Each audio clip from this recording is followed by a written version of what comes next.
Welcome to Digital Tech Reviews and Tips Tropical Edition. Today I have 5 different cameras in my best camera for YouTube challenge, or camera type for YouTube. I'm going to be looking at 5 different camera categories through specific cameras that I have assumed generally represent those categories of cameras. I'm going to try to determine which is the best camera for YouTube. Now I honestly don't think it's possible. I think all cameras are good. But even if I can't determine which is the best, I'll give pros and cons for each type of camera for YouTube. Okay? So let's get to the video. Now, in front of me I have 4 cameras, and I have a 5th camera right there that I'm shooting on. And you may ask, why did I choose these cameras? Well, honestly, I chose them because I had them. But actually, it worked out pretty well because they represent a pretty wide spectrum of cameras out there for the prosumer types, for when you're shooting for YouTube. Let's start at the bottom. Here I have the iPod Touch 5th or 4th gen. I don't really know what they call this one because they released one that wasn't an update, but that's not a big deal. Anyways, this is your introductory model for a camera. It's not really a camera completely, but it does have a 5 megapixel camera on it, making it indeed a camera. And this is about what you'd get on a regular cell phone too, like your average cell phone. Now we step it up to the Samsung Galaxy S3. And this is your top-of-the-line cell phone and very low-quality point-and-shoots that you get here. It's 8 megapixels. Now, next camera on the list is the Canon Powershot SX50 HS. This bad boy packs 12.1 megapixels, and it's about what you'd get in a point-and-shoot. And in fact, it is basically a point-and-shoot with an extreme 50x zoom, not 500x, 50x zoom, which is incredible. Very nice camera, by the way. I would highly recommend it. The 4th one is the one that I'm shooting on. That is the Panasonic HDC-TM700. It has 14.2 megapixels, and it's gonna be a pretty good video quality on all fronts because it is made for video, because it's a camcorder. Okay, the final camera is the beast here, the Canon EOS Rebel T4i. It's the newest DSLR by Canon for under or around $1,000, and it features their newest autofocus, like their autofocus for video. So of all the DSLRs out there for around $1,000, this supposedly should be the best one for video, and I'll test it out. So as you can see here, I have your low quality cell phones, I have your high quality, high-end cell phones point and shoots. You know, I have your point and shoots right here with incredible zoom on it. I have your camcorders. I have your DSLRs. Now I'm going to go out and test them in different environments, and I'll do some basic comparisons of the video quality. But one thing you have to remember is the video quality has gotten to a point where all of these are shooting at 1080 by 1920 resolution. So full HD on all of these, which is a pretty amazing feat. You know, 2 years ago you couldn't have something like this shooting, or even like this shooting full 1080p. And now you get it on basically any device that you buy. So that's already an amazing thing. But I will be comparing mainly like ergonomics, like this one, how it holds in your hand compared to this one, and is it good for video. I'll be showing that, you know, these you can just share it on the fly. You know, you can upload it to YouTube right from your device, so there's that pros.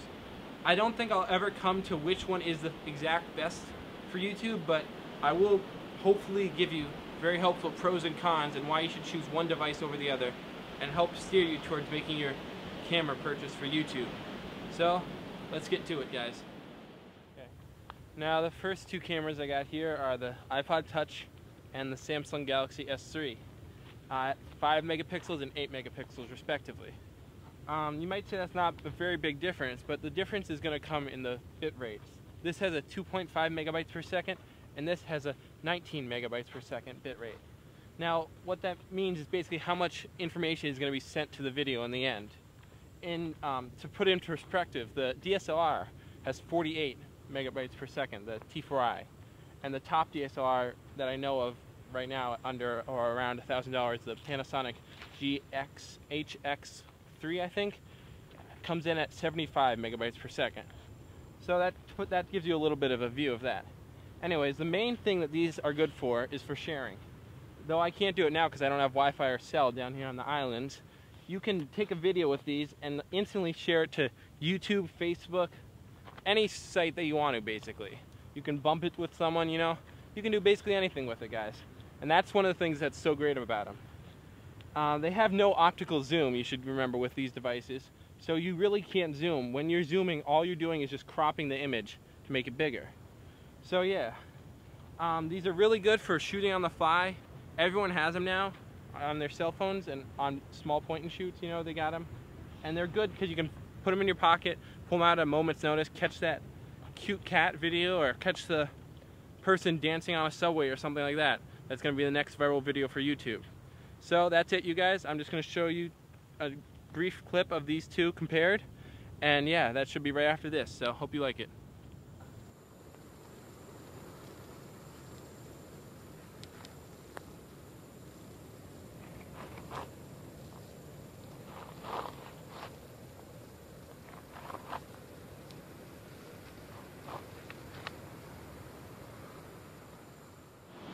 Now the next camera in the series is the point and shoot.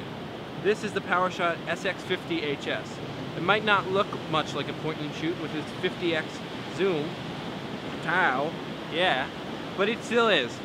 It's not like a DSLR with the flip up lens, and it's definitely not a camcorder. So what do you get with the point and shoot? Well, you get portability. This one might not be able to fit in your pocket, you know, but it is extremely light and very easy to carry. You can bring it anywhere with you, you know, you can put it in a bag, a purse or something.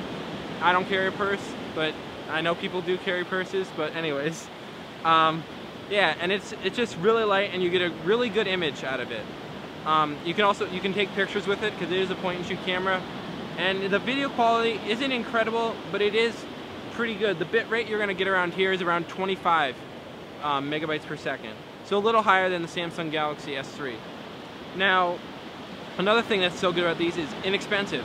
This one was $400. You can get even cheaper ones for $200, $225, and a less. Or you can go higher end with around $600 for like the Sony Cybershot ones. The only con I have about this is that it doesn't have as many manual features as the DSLR, and you can't change lenses out.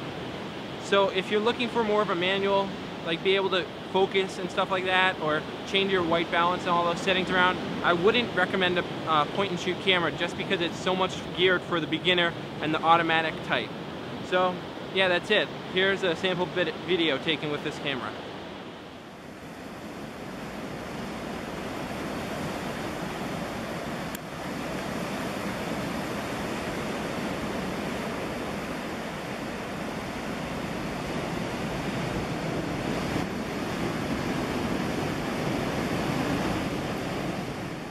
So the final camera is a DSLR.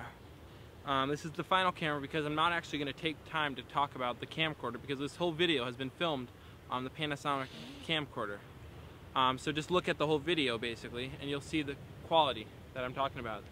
Camcorders deliver amazing quality because they're made for video basically. And so if you really are just looking for a video camera, get a camcorder. It makes sense. You know, they're called video cameras. So buy it for video. Anyways, the DSLR. Why are people choosing DSLRs so much for video today? Is mainly because of the lenses and what they allow you to do. A DSLR will allow you to get that nice shallow depth of field that you see in movies, and so you can get focused on the subject and blur out the whole background. Also, it allows you to do a lot of manual focusing because you get this ring up here, which is a lot easier than pushing a button to control the focus. You also, in a DSLR, get amazing picture quality, amazing video quality. Like I said, this is 48 megabytes per second on this camera, and the new Panasonic HX3 will shoot at 75 megabytes per second, which is truly amazing. They even shoot now TV shows. I don't know which ones, but a lot of them are more and more are shooting with the Canon Mark III or Mark II, those are just amazing cameras. And so I really, if you are willing to invest the money and are really into video and pictures, I would suggest getting a DSLR because they allow you to do everything. They allow you to take pictures, take videos. True, they are a little heavy, so if you're just starting out and you're not really into lenses, I would recommend the point and shoots. But DSLRs really are where they at nowadays, and more people are investing in them, and more people are getting happy and good results. Getting happy results? I don't know what that is, guys. But yeah, so I'll show you guys a sample video from this camera, and then I'll cut back to my final wrap-up.